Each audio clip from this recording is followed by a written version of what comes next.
everybody. Welcome to Matt Connarton Unleashed, the live television edition. It is September 11th, 2013, and if you're watching us live, it is 2 o'clock here at MPTS, of course. We're at the MPTS studio in Manchester, New Hampshire, or you may be watching online, ipmnation.com/MCUTV. And by the way, if you are watching us on the website, we do have an active chat room, which I will sign into right now.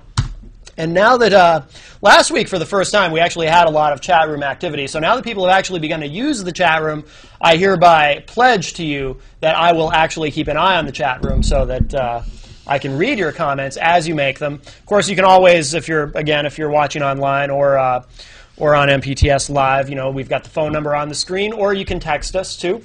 And so feel free to interact. We have a couple of great guests. First of all, of course, we have little Mel, who is here with us every week. She's also the host of No Boundaries, Monday nights at 10:30 on ipmnation.com.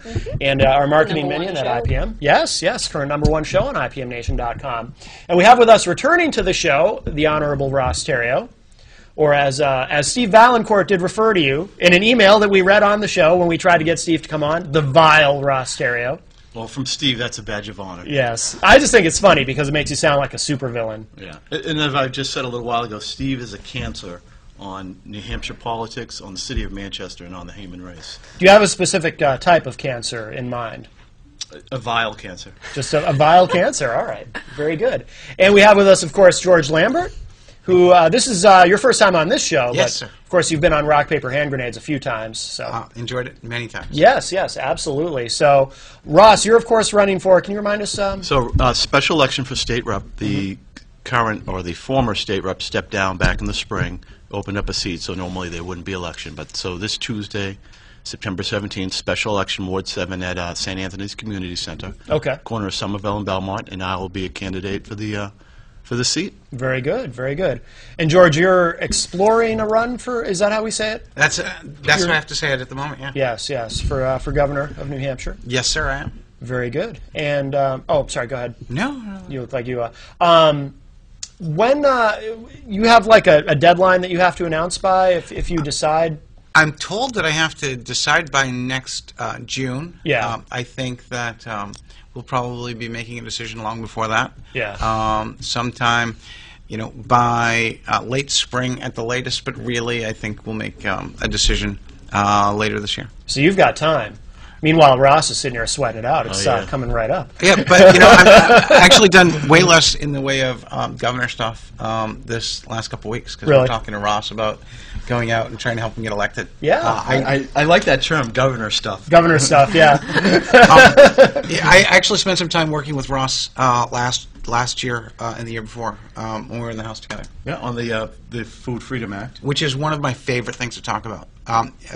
Basically, I really wanted to help Ross. I tried to relabel his bill. He was a little annoyed at me when I got to make my floor speech. But I really wanted to call it exclusive to New Hampshire. And talked about this idea that as soon as we go out and draw a line on products that are only for the residents of New Hampshire, the federal government loses their constitutional ability to come and challenge what we do, what we grow, what we make. And Ross actually is smart enough to know. You're a pharmacist, right? Yes. He's actually an interesting combination of a pharmacist and a lawyer. And so when I was talking to him about it, I'm like, there's this really, really crazy idea, which is why is it if you actually want to make maple syrup in New Hampshire, you grow the tree, you boil the sap, you actually make it, you pour it into a jug, you put it out for sale in front of your house. You can't actually do that without a federal permit. Oh, really? Yeah. I didn't know that. In New Hampshire, we have to, for food and other things, go to the federal government and beg for permission to actually engage in commerce. Now, I mean, a former governor of New Hampshire who actually suggested that under the New Hampshire Constitution we didn't have to do that. And so I got really excited. Ross and I don't agree on everything. We're like 80%. Sure. On food freedom, we're 100, baby. Yeah. All right. Okay. Food freedom. Wait, we got to give kudos to Josh Davenport, too. Oh, yeah. Josh, really great constitutionalist guy. You guys ever read that New Hampshire Constitution? Gary's read it to me numerous times. I have not read it cover to cover, I will confess. Oh, it's actually really simple, but I have a copy. You can Sure. take one anytime It's you want. beautifully written. Yes, it is. And but there's some really impressive ideas in here. I always like to say to people, if you can't read the whole thing, it's not that long. Read Article 1, Article 2, Article 3, Article 7, Article 10. Yeah. By the time you actually get past Article 10, you sort of digest that combination. You get this idea that the people who wrote this document wanted you to be able to live your life any way you wanted to without government intervention. Imagine that. They wanted to actually go out and say that just enough government was perfect. Yeah. Now, when you have people like Ross who understand that, who can actually help frame and understand the decisions and the discussions, then, you know, then they won't be telling you what to do with your own sugar. Right. Oh, and by the way, before we move on, what was the outcome of the Food Freedom Act? What ended up It happening? died big time. Really? Yeah, and there was some misleading things. For instance, dairy farms. One of the points I had made on the floor was that dairy farms are declining in New Hampshire, and we, unfortunately, the committee that was in charge of that, the committee doesn't like. It was a floor fight. Yeah. Basically, the committee says kill this bill. George, myself, and Josh didn't want that to happen. The committee, a lot of committee people don't like it when you go against their decision in the committee. Sure. And so they got up and they said some misleading things about the bill. It was unfortunate, but yeah, it died. Yeah. There's a lot of confusion about voting. I mean, when you get down to the bill, it's yes or no, right? But you may actually vote yes or no, not because of the general concept, but because of the actual language in a bill. I've seen some stuff that they've mailed out about Ross. They go out and say, you know, Ross voted in favor of repealing minimum wage. Well, we have some of that. Do you want to address that, Ross? Some of those. It was actually going to be on rock paper hand grenades yes. tonight. I'll have more time, but I was Okay. going to deal with it then. Yeah, absolutely. The thing to keep in mind is, you know, you get rid of the local enforcement of, or the local regulation decision making of minimum wage, and then they just use the federal minimum wage. Right. It's not that he wanted to go out and make anyone's life more complicated. He wanted to reduce regulation. Yeah. And the problem, what happens is, your political enemies will throw darts at you and complain. Oh yeah. Because the sound bite's enough. And they'll Oh, spin he's it going to any way hurt they want. families. Yeah. You want to save families? Get the government out of telling them what to do. Stop telling them what to do for education. Stop telling them what to do for food. Stop telling them what to do for employment. And let's let New Hampshire thrive again. It used to. Right. And I love the minimum wage because Yeah. I'm glad that you and Mel get paid minimum wage here at Public TV. Yeah. Well, less than that actually. We're slave labor. Oh, indentured servants. Yes. Hey, you ought to be careful saying the word slave, because if you do, bad things will happen. Because we're, in American society today, we're not actually allowed to use the vocabulary for slave. Bill O'Brien actually used it and talked about. George, bad things slave- happen every week on the show. It's not a big deal. Well, except for. Matt's the ruiner. Do you remember? I am. I'm the ruiner. I'm a supervillain. I'm Sometimes the ruiner. bad things happen to bad people. That's right. For the New Hampshire Constitution actually has some interesting things to say about slavery. It actually says, it says that the doctrine of non-resistance to arbitrary power and oppression is absurd, slavish, and destructive to the good and happiness of mankind. I told you a minute ago, you need to love Article 10, because we can actually use the idea of, becoming slavish to government. It's right here. Is that the one, Right of Revolution? It is, actually. Okay. It says, well, actually, I didn't pick the title, but it's not just about the right of revolution. It's this idea that the government needs to be accountable to the people. And when it's not, if it becomes dysfunctional, and the people no longer have a voice, it's their obligation to do something about it. I think their obligation to do something about it today is to go vote. Right. Their obligation is to go out and express their voice and say, you know what, there's too much in the way of rules. Well, I always say apathy is the greatest threat to our liberty. I would agree, as is lack of information education. Oh, There are yeah. 13,000 pages of rules in the state of New Hampshire. 13,000. That's a lot. If you did 1,000 pages a month, it would take a year. So that you know what the rules are here. Right. There's a book that's written by a guy who's a professor down in Massachusetts. I think he actually is a professor at Harvard, but his address is in the general neighborhood in Cambridge, who said the average American commits 3 felonies a day. So I talked to a friend of mine about that over the weekend. I says, well, how do you feel about that? And he says, well, they've never come after me. and that's right up until you actually stand up to them, and then they might. Right. And when they do, they have all of these opportunities to throw things at you. It was never the intention. It was never the expectation that government was supposed to be able to go out and restrain anyone who challenged it. We've gotten to this point in government, which is that's all we do. Well, and we're taught, too, that ignorance is no excuse. Ignorance of the law is no excuse, when, in fact, sure it is, because you can't possibly know. you know, all the arcane laws, the blue laws, the stupid little zoning laws that they make to make it really hard to do business. You know, if you have a storefront, you know, your sign has to be exactly so many meters off the ground and can only be this wide and this long and these colors. And I mean, there's all kinds of just stuff, just laws on top of laws on top of laws, and yeah, you can't possibly. And it's even worse than that. So I'll give you an example. So I'm a pharmacist. When I used to work retail, we'd have to call Medicaid, which is a quasi-federal state program. Yeah. For the rules, so we'd call them and say, "Are you going to pay for this prescription? You know, what do we have to do with this?" And their position is, you cannot rely on anything we tell you. You cannot. So I'll give you a perfect example. Wow. So even if you're ignorant of the law and you call the government for help, and they give you an answer and it's wrong, that's still on you. So we had a prescription. We weren't sure if it was going to be paid, so we called the Medicaid people. We said, "Are you going to pay for this?" And they said, "Yes, we will." So the computer system was down. Yeah. So computer system comes back up about an hour later. We process the prescription. They refused to pay for it. So the lady on the phone was wrong, and we lost a few $100s, but we were relying on what the government had told us to do, and we did it, and it still didn't help. Right. Did you know incredible. Did you know the office, the governor of the state of New Hampshire has an office for citizens to go and ask questions? Really? Yeah. It's across the street. It's in the administrative building. It's on the second floor. I went over there with some people the other day. Yeah. It was a group of people who were having problems with the family courts. It's the Office of Citizen Advocacy.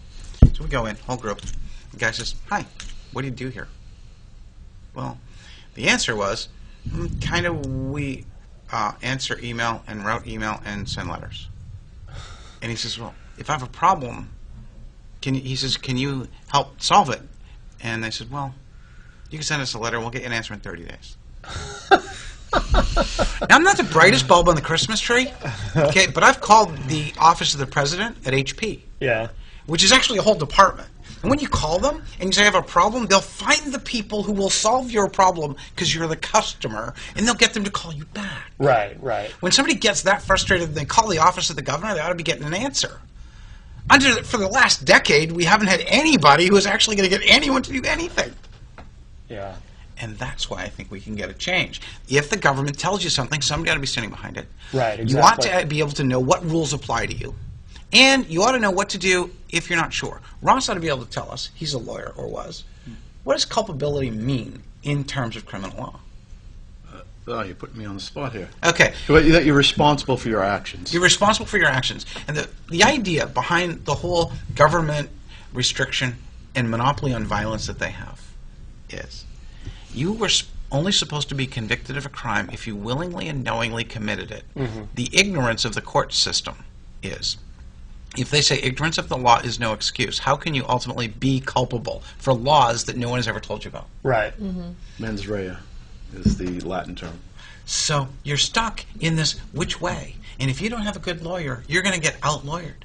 Why is it we don't have citizens who are really the ultimate grand jury of whether or not the courts are serving the will of the people anymore? Mm-hmm. We've lost it. We've gotten so into the mechanism of the law. We've lost the intention and the spirit. The intention and the spirit of the law under the Constitution was actually really simple. It actually starts over here in Article 1. It's sort of at the top. It says, "Equality of men, the origin and object of government. All men are born equally free and independent. Therefore, all government of right originates from the people and is founded in consent and is instituted for the common good." Whoa! What? Common good. Now explain to me the common good of all the stuff that's going on. I was telling you on the way in, I have a problem with sugar. Oh, yes, yes. Sugar. What's your problem? What's my problem? Bad for your teeth. Well, probably. Oh, you mean a different kind of problem. I have a wicked bad problem today. I'm pissed, and I'm going out to repeal the law on sugar. Can I say pissed on here? Yeah, that's not a big deal. It's not like you dropped an F-bomb or something. RSA 143(6)(a). The government is telling us, no establishment which serves food or drink to the public with or without charge shall provide sugar except in individually wrapped packets or in a covered container from which sugar is poured through a hole no more than 3/8 of an inch in diameter. A sugar bowl. You can't have a sugar bowl. I'm sorry. But why are we taking up pages of legislation? We talk about 13,000 pages of government regulation, and let's start somewhere. This is not the biggest problem we have in the state, except for it is. It's endemic of it's a symptom of an entire epidemic of needless government control and regulation because people aren't smart enough to be able to deal with it themselves. So that's just to go back to my candidacy for the state rep seat. I agree with George on a lot of things. I believe in smaller government, leaner government. I mean, we need government. I'm not saying get rid of government, but it should be smaller, leaner, less regulation, less costly. And I guess it's a stark choice because my opponent believes in bigger government, more regulation, more money. So let me. I wanted to bring this up. George had an excellent idea, which I think he might have got from somebody else, but how to lower the cost of higher education. That was a great idea. Wicked easy. Okay, right now, if you want college credits, you go out and take a credit by examination. There's a limit on the number of them you can take, and they're all expensive. You have to pay for the entire course of the cost because they have to pay the instructors, right? Do you know the best instructors in the world now make their courseware available for free by the likes of MIT, Harvard, anywhere you want. You can go to iTunes University, you can actually watch the best lectures in the world. Why is it you can't go down to the same people who give you a Microsoft certification and take an exam that says, I just want to go improve, I know this material, and get credit towards a degree? Kind of like testing out of that course. Yeah, like flipping at a computer testing center. Not just because I read a book anymore. It's because I could actually go and listen to the lectures while I'm driving to work. Right. I can hear the best material going. I can actually learn the material at my convenience, and I don't even have to get out of my busy schedule. What used to be this idea of having to go to college because that's how you would get the material is no longer the barrier, because now the best material can come to you. Right. Now, I taught at New Hampshire Community Tech College for a number of years. I'm no good. I'm a lousy instructor in terms of their definitions because I'm a subject matter expert. I know the material, but I don't have a master's degree, so I'm not worthy to actually teach at a college. Oh, wait a second. I'm a little confused because, some of the people who, I believe one of the people who actually took my job there was one of my former students. Oh, no kidding. Yeah. That's good news and bad news, right? Right. They got him to do it because he actually had a master's degree. He didn't know the material. But he'd actually taken my class once. Yeah. And I spent years doing it in the field. I actually was the leader, and I wrote a book called Developing a Cash Cow Marketing Plan, which is all about going and identifying the unique behaviors of customers, and basically, and of knowing your market. Do you realize that if you're a dairy farmer, and you don't get your cows pregnant a few months in advance, you have no milk? You cannot adjust to a doubling of the size of your market in 7 days. It's not possible. Is that available now, by the way, that book? Yes. It is, okay. Yeah. You can get it on Amazon? You can't, actually. It's a special order from my website, and Oh, okay. I'll give you a link. Yeah. If you're interested, it's cashcowmarketing.info. Okay. But basically, it's a book that allows people to go out and learn about this idea that markets are specific to customers. Businesses serve customers. Businesses that are in business to be in business lose.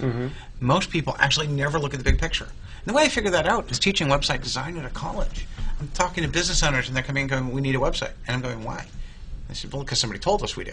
It's the stupidest thing I've ever heard. Yeah, that's not how you make business decisions. Well, except they don't know any better. Right. The idea of asking questions. And that's what makes me interesting and unique in terms of government is I'm not willing to assume anything. I'm going to go. You forgot you forgot modest. I'm not going to admit to being modest. I'm not even going to claim to be modest. I'm the smartest guy in the room most of the time. That was a joke, George. That was a joke. Although I can take tests to prove that. Ross, how long can you stay? Are you? I got a few more minutes. Can I want to, before you have to go, and I know you're going to be back later, but because you're both here, and I didn't know about this, we talked about the whole Steve Valancourt lawsuit thing last time you were here. I didn't know the other piece of that whole story. George mentioned it off air about being a key witness in that. He was going to be my expert witness. Yeah. You really have to get all your ducks in a row, and I wanted to pin Steve down that he had actually received my email and sent certain emails because there's some elements to defamation that that you've published a defamatory statement, and then you have to show that the person knew or should have known that it was false. So I had sent Steve saying, your claims that you've made are false. Yeah. And then George was very kind enough and generous enough to help me with. He looked at well, you can explain that part. No, I'm one of those computer guys. Yeah, yeah. I actually wrote. Oh, you're a little off camera there, Oh, George. I'm sorry. There we go. That's okay. I wrote internet. I wrote a lot of the internet technology that was used for early email stuff. Sure. I was the internet architect for tools that were used to for 250,000 software developers. So I know a lot about the protocols in the detail. Sure. And I actually was the expert witness for him. I went to the state. I got a copy of his entire email box. I extracted out messages, and I proved that other people had actually received and responded to the message that Ross sent about this topic. Yeah. I'll skip this subtle detail about the messages that I used to prove it because, we are on television or something. But maybe I had a little bit more entertainment out of that experience than I should have. So basically, Yeah. George helped me prove that I had sent him the email and that Steve's emails had gone out. Right, which were a right. key piece. And I think, and George signed on because for some reason Steve hates both of us. Yes. I'm not sure who he hates. Actually, I'm not named. Like, he won't even say my name anymore. There's an entire blog entry about me exploring to run for governor, Yeah. where he keeps referring to the fact that he's with this person who he will not name. Really? Hysterical. It's like Wow. Prince. Remember Prince, the artist Yeah, formerly known as yeah, Prince? yeah. He's the politician formerly known as George Lambert. Well, did he actually create a symbol? Like, No, but I have one in response. I'm not going to use it on my site. So I'm the vile. Now, your nickname, I believe, is the embarrassment to the Republican Party? And I'm the vile Ross Taylor. yeah. Wow. You know what? If somebody's going to call out the Republican Party and ask them to actually behave like the emperor actually has clothes or is naked, and is actually going to call them out and say, "Hey, look, if you've done X, Y, and Z, let's talk about it." Right.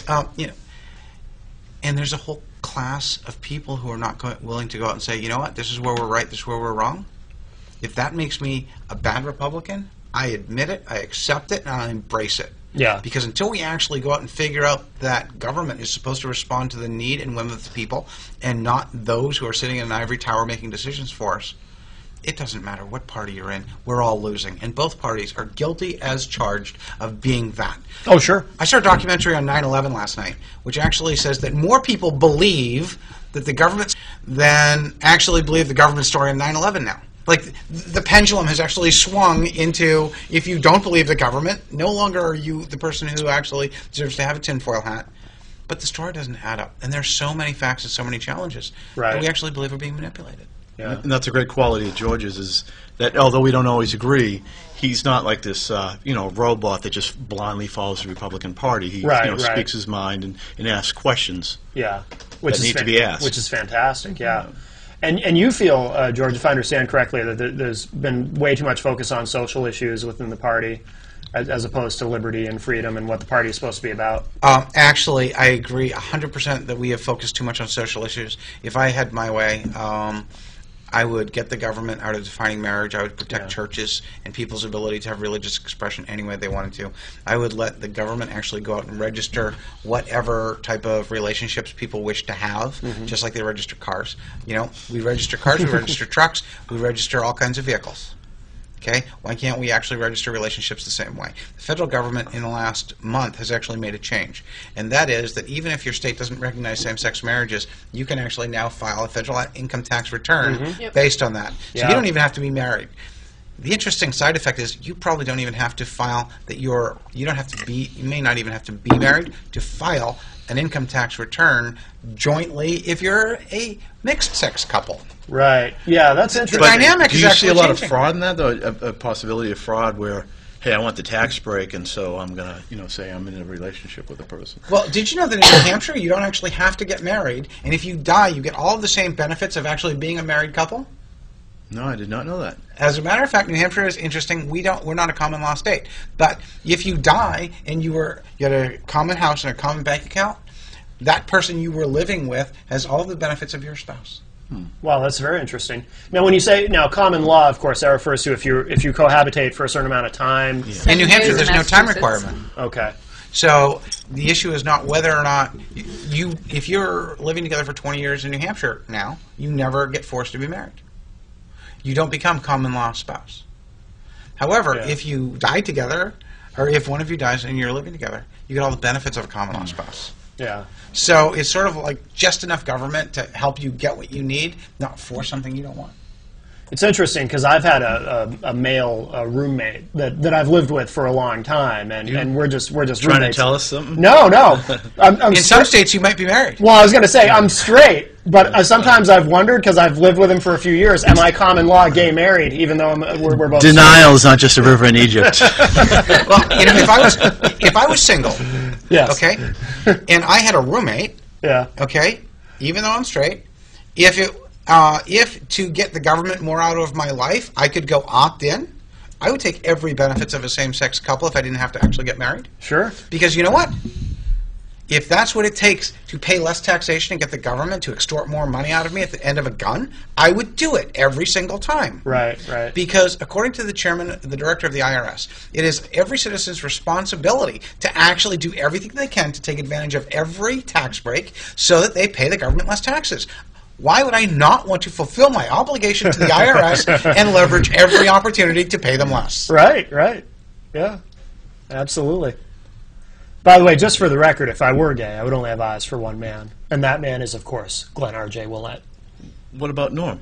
No, only Glenn. Yeah. Only Who's Glenn. Glenn or J. Oh, he's a sexy beast. I'll introduce you to him. He's actually running for mayor. He is, And yes. he's actually in the other room right now. He's Yes. probably not too happy.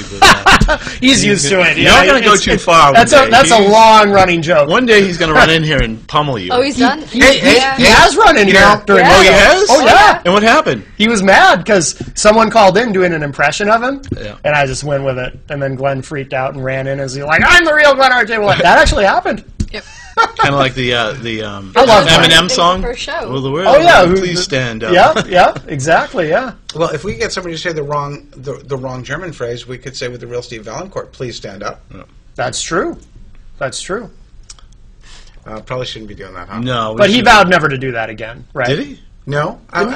Didn't he say in one of his apologies? Didn't he say he won't use any more German words. Like he won't say Sieg Heil or Wiener Schnitzel? I think was another one. Or, yeah, he Which said. I commend him for, not saying Wiener Schnitzel. I think that's good.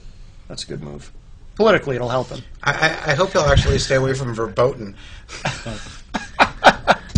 9! Talk about the state budget. We'll Right. get rid of all the 9s. There you go. Nice. We'll move to 8s and 11s. You know.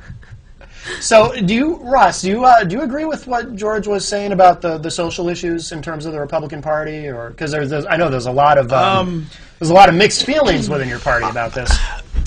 I'm a little bit more socially conservative than George, but, and I've said this before on the show, and I think George would agree with me, for the Republican Party to be viable nationwide, we have to be a big tent party. That means we have to attract Latinos, we have to attract gays and lesbians, we have to attract liberals. It's just, I don't want to become a regional party like the Right. Whig Party, the Know-Nothings, and to do that we have to bring in more people. We have to be a big tent party, and I think George would agree with that. I've read those reports. You know what? I think that there's some of that that's true. What I think Yeah. we need to do is get back to our roots. And as a party, those roots are liberty is personal. I mean, liberty ultimately is that the government shouldn't be telling you what values you should have. They shouldn't be telling me. They shouldn't be telling anyone. What they should be doing is fulfilling the role as defined in the Constitution that says their job is to protect me from the bullies who disagree. I mean, I have that right here.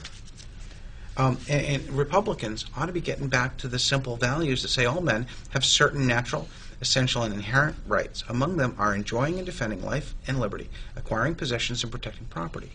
And in a word, seeking and obtaining happiness. Equality of rights under the law shall not be denied or abridged by this state on account of race, color, creed, sex, or national origin. It further says, whenever a man enters into a state of society, he surrenders up some of those rights to ensure the protection of others. And then the magic, the most powerful line in our Constitution, which is, and without such an equivalent, the surrender is void. Unless there's a value exchange by government of equal protection to you, anytime they ask you to surrender up your rights, doesn't matter. The constitutional provision says it's all about protection. Anything you ask me beyond that is irrelevant. It's not a party's right to dictate personal belief or structure or government to anyone, ultimately, liberty is personal.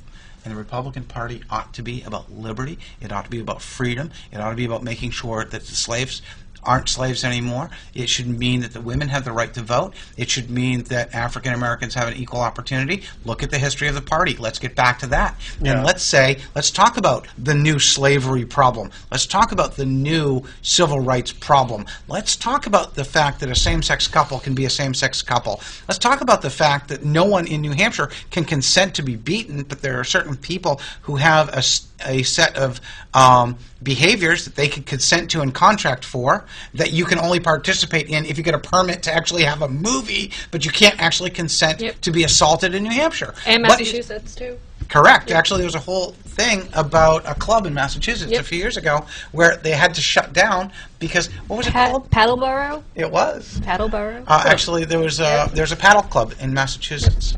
Like paddling a canoe? No, It like was in, paddling. it was in Attleboro. What's the matter with that? It sounds so innocent. It's It like was in know, right? Attleboro. puppy dogs and violins. Yes. Yep. It's not my thing, okay?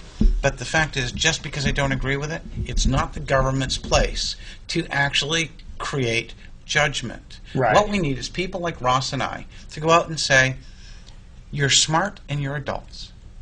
You go out and don't get involved in other people's lives, and everyone will be happier.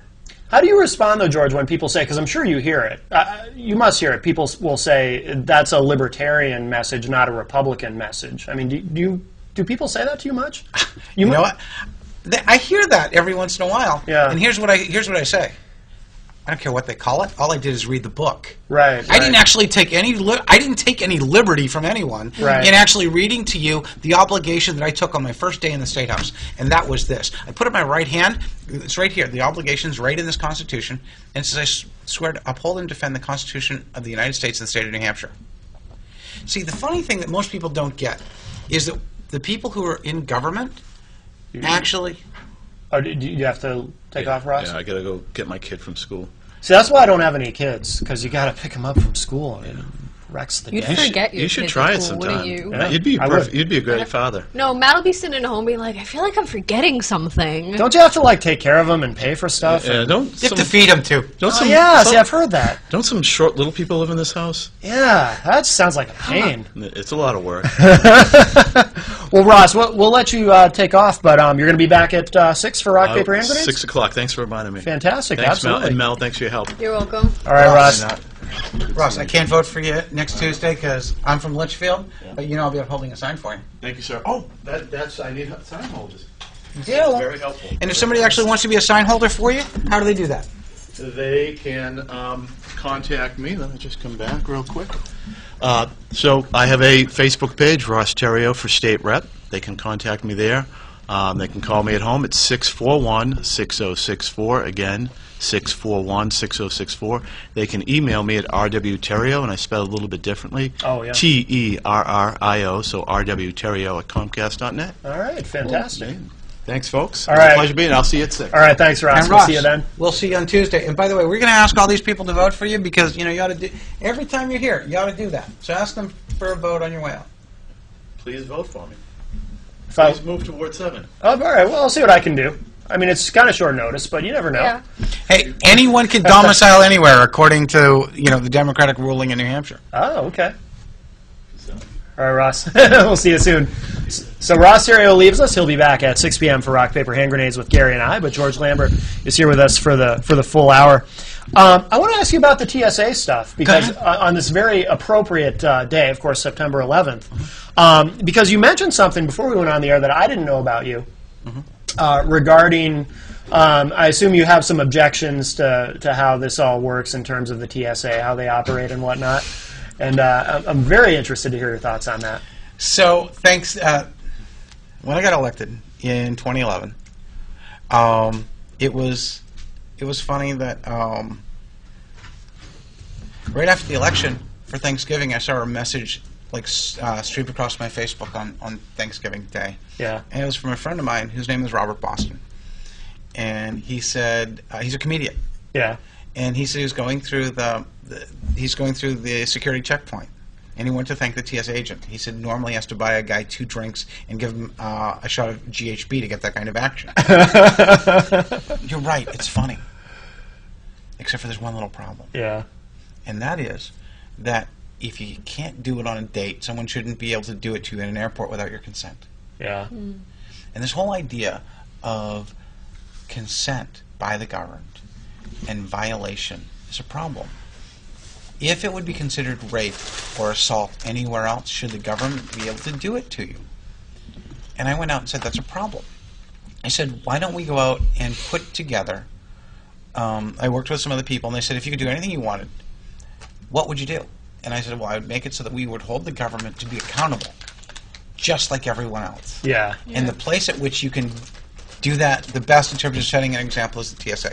And so I went out and I put out a bill that said if a TSA agent goes too far in the airport, someone should be able to file a complaint against them. Right. And we should actually charge them if necessary and turn them into TSA, turn TSA agents into registered sex offenders if they engage in sexual assault. I heard complaints when we were going through that bill that some women had actually felt like they were groped, that they had people touch them in a way that actually made them feel violated, and people who were former rape victims who actually were engaging in or feeling traumatic responses to that. Sure. Triggers. And so we went out and said, well, you know, what do you do about that? The federal government made or a lot of people made the argument that the federal government can't be held accountable. And I started learning about it. I watched a video called "Please Remove Your Shoes," which if people haven't seen on Netflix, it's incredible. It's about the TSA, and it's about this idea of security theater that's happened since 9/11, and how we've gone out and expanded this Department of Homeland Security. The Patriot Act and all that. Yeah. And if you look at the history, what scares me is the Department of Homeland Security has a whole lot of powers that resemble some powers that were taken by some countries in Europe. Well, the name During is World War II. creepy. Isn't it? Homeland. I mean, that's creepy. Yeah. Yeah. It gets, you know, well, actually what gets really, really creepy is the idea that they have sneak and peek warrants now. That they can spy on you. They can actually check to see who you're talking to. They can inspect all of the data going through your network.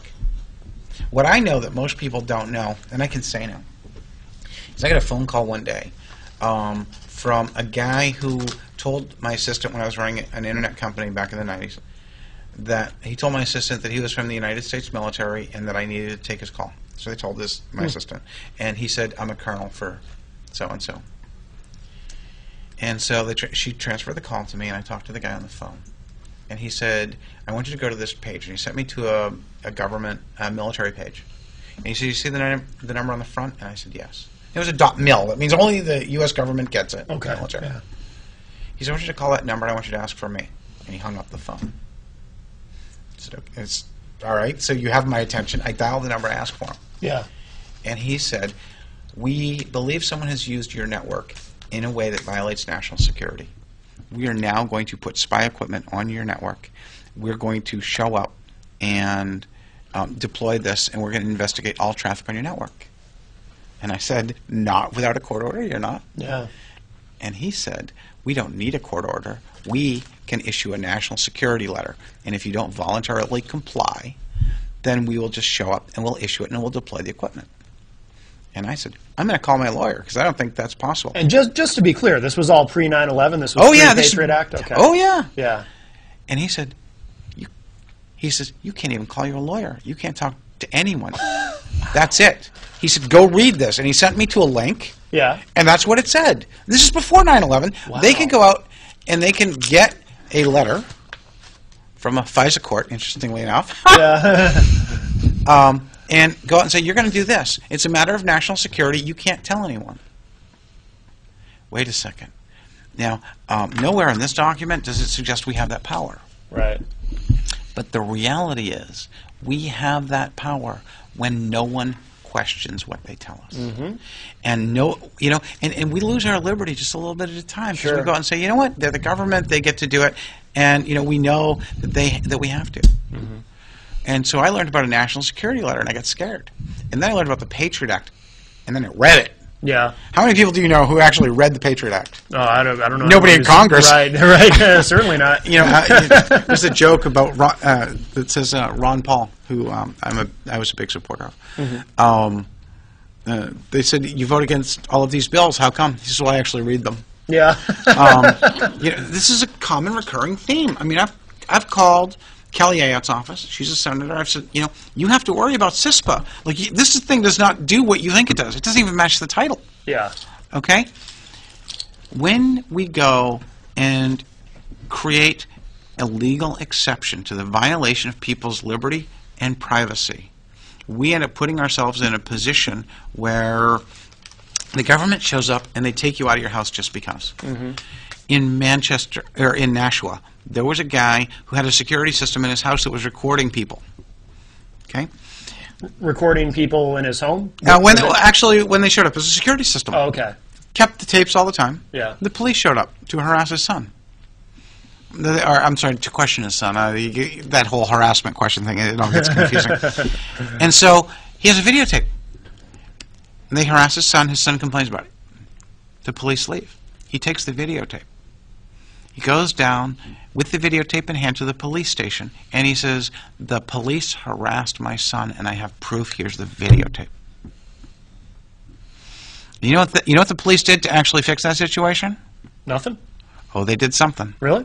They charged him with felony wiretapping because he illegally recorded them on his own property where it was posted. He made a recording with a security system that he was sold, and it belonged to him. I think I remember hearing this story now. Yeah.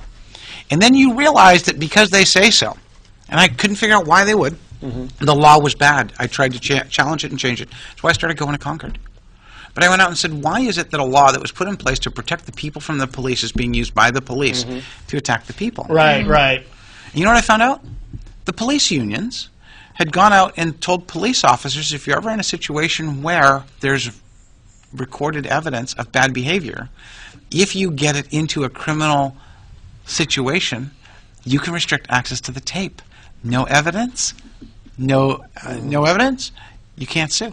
Right, right. Restrict access. So it's a legal tactic. So we have now the Department of Homeland Security that goes out and can violate your rights anytime they want to. They can search you. They can show up. And you get in line, you get in an airplane, and everyone says, well, but we all want to be safe in airplanes. Yeah. The Department of Homeland Security has moved beyond airplanes. They're now going to sporting events. They now have mobile equipment they can drive down the road on the highway. They say we're the Transportation Security Agency, not the Airport Security Agency.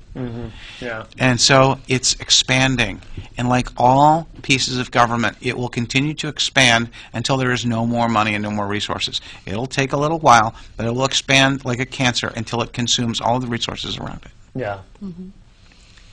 It scares me. Yeah.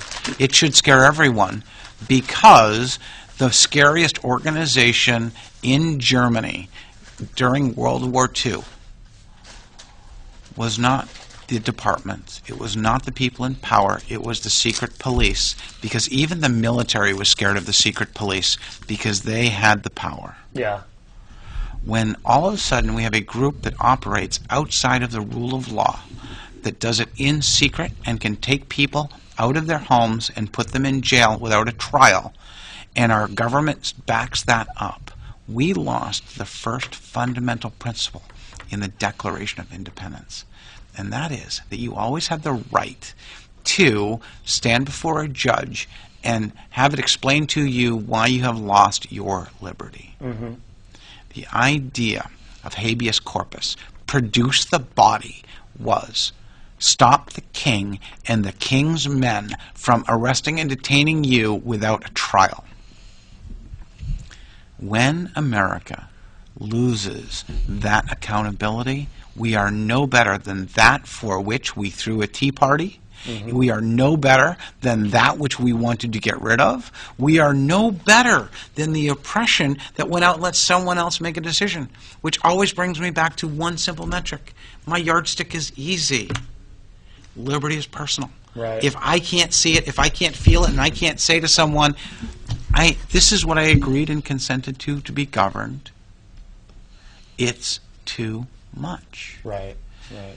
Because that's everyone who swore an oath to this document are the people who govern. They're the police. You know, every police officer swears to uphold and defend this. Do you know that all of our officers and elected officials, they all swear to this? Mm-hmm. And everyone says, well, the citizens never agreed to the Constitution. They don't have to. They're not the people who are actually the people with a monopoly on violence. Right, right. So you ask me, is it libertarian? No. It's American. It is the most fundamental concept of American values and American liberty. Right. Libertarian is not this idea that we're trying to infect some bad behavior. It's the idea that America was founded on this belief that you as a citizen have the right to the pursuit of life, liberty, and happiness. This is what we tell my 4th grade daughter government's supposed to be. You give me that, I'll get the hell out of politics. I can go home. I can make a lot of money. I'm excited about what I do for a living. I enjoy my job.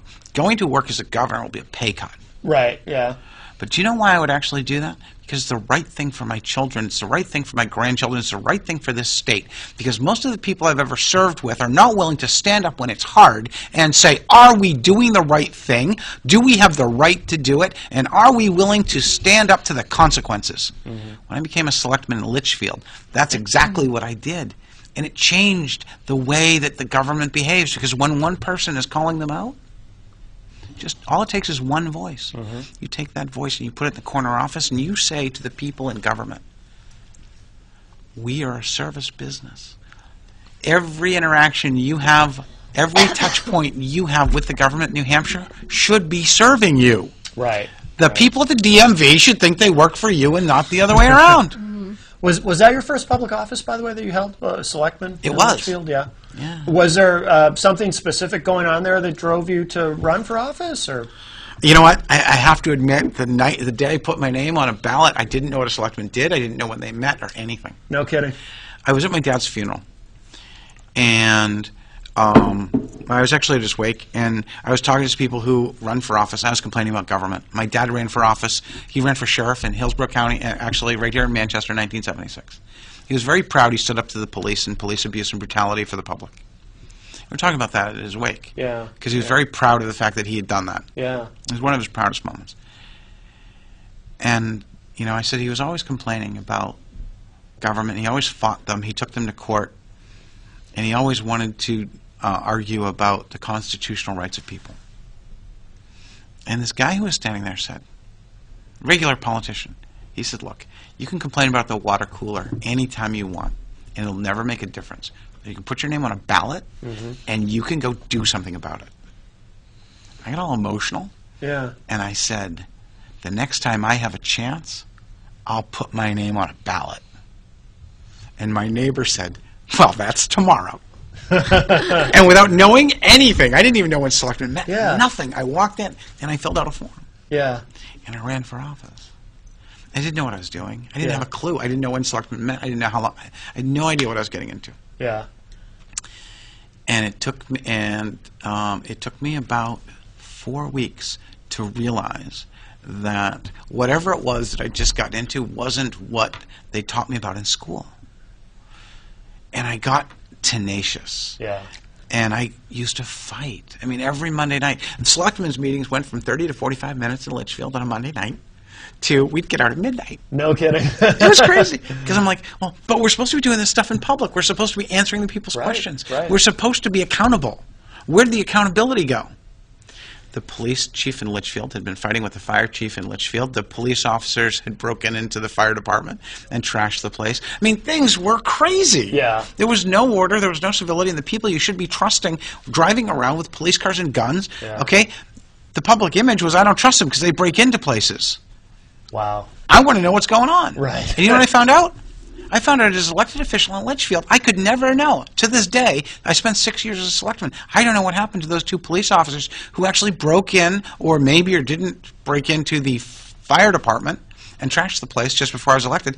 I don't know. What's worse is I can't know because the law says that I can't because it's in their personnel records. So when I was in the State House last year, I put in a bill, or 2 years ago, I put in a bill to go out and make it so that the people who work for us would be accountable because our Constitution says they need to be. Right. Didn't happen.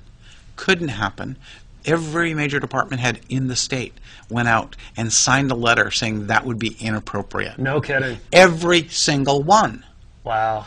The New Hampshire Department of Health and Human Services will go out and have all these records for children and family court stuff and for adoptions and all that. And they're all secret and private. Nobody can get access to them. You know, they're all enshrined and encased in privacy. Yeah. When those records get sent to Massachusetts, if you have an interstate child custody issue where the state of Massachusetts is a party, and they go to Mass, once they get to Massachusetts, they become a matter of public record. No kidding. Oh, that's interesting. Redress of grievances couldn't get any answers from the state of New Hampshire. Yeah. I was on the committee of redress of grievances. We asked for a copy of the report. Department of Health and Human Services says we can't give it to you. The people said, well, why don't you ask Massachusetts? We asked Massachusetts. We got the entire record. We got to see what the state of New Hampshire was doing. That's they can send it to ironic, yeah. Massachusetts. They can't actually answer to the people who they're supposed to answer to. Yeah, the system protects its own.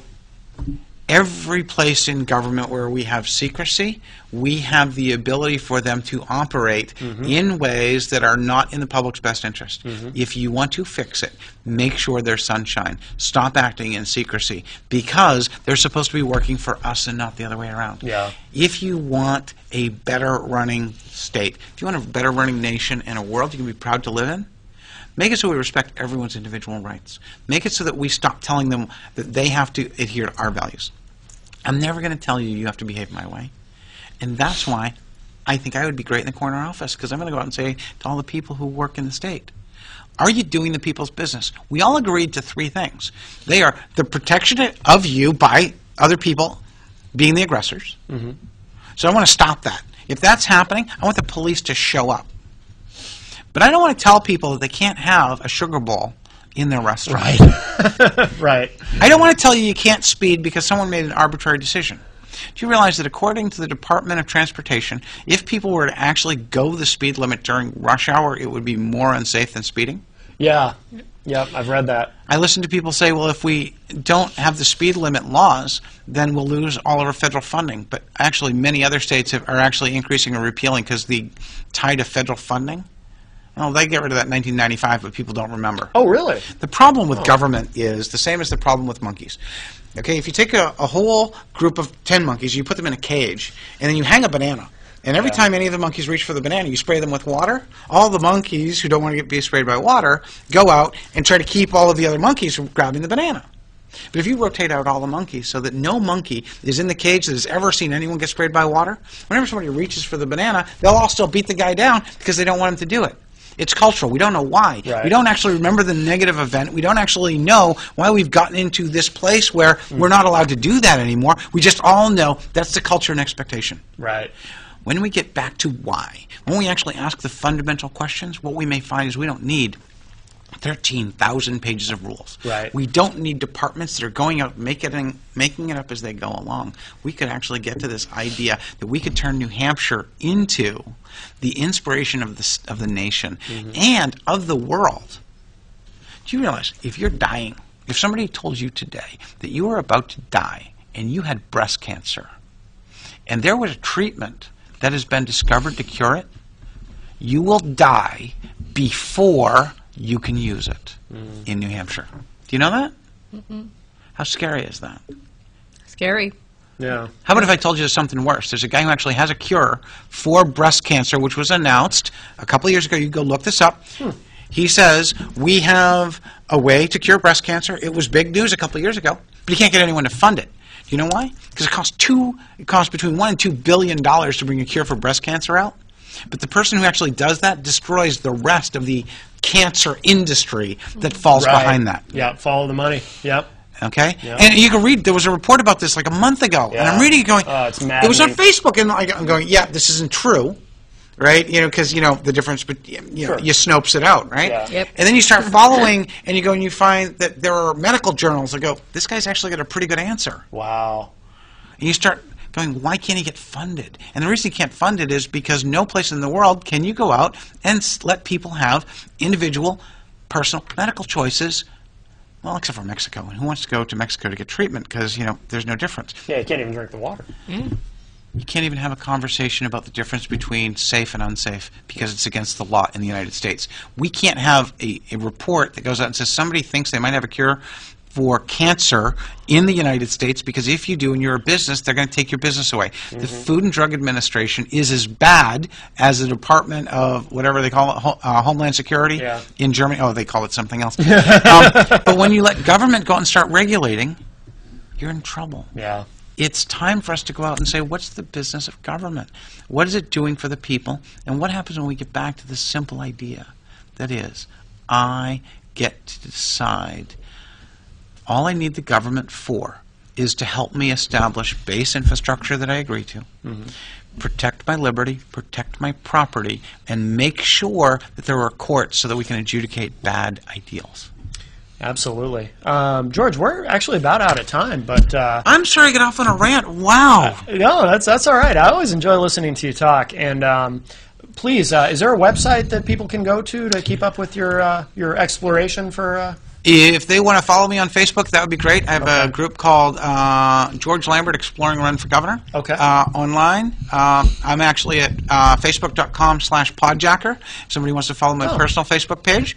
And if they'd actually like to see some videos of me going out and standing up to judges, the governor, the state, all kinds of things, go to lambert2014.com and find out what it really means to have somebody who's got your interests standing up for them. Fantastic, fantastic. George, always a pleasure. Thank you. And I hope to have you back again soon. And I hope you come back on Rock, Paper, Hand Grenades again soon, too. Of course, that one's out of my hands. That's up to the big guy. I mean, Gary. I don't mean like the big guy, like, you know what I mean. That'd be weird. I gave him a knife hand grenade the last time I was there. What's that? I gave him a knife hand grenade. I remember that. Yes. Yeah. That's kind of cool. Yeah, that was. Thanks, everybody. Don't forget Little Mel's show, No Boundaries, Monday nights at 10:30 Eastern on IPMNation.com. And do you know who we have here this next week? You have Tony Soltani. Oh, Tony Soltani will be with us next week here on the television edition of Matt Connarton Unleashed. Don't forget the live radio edition, Saturday nights at 11 Eastern on IPMNation.com. Mel, thanks as always. Yes. George, thank you again for coming on today. And don't forget, I'll be back at 4 with Norman, friends, and, of course, at 6 with Gary, and Ross Serio will be with us. And we'll talk at you all later. Thanks, everyone. Thanks. Bye.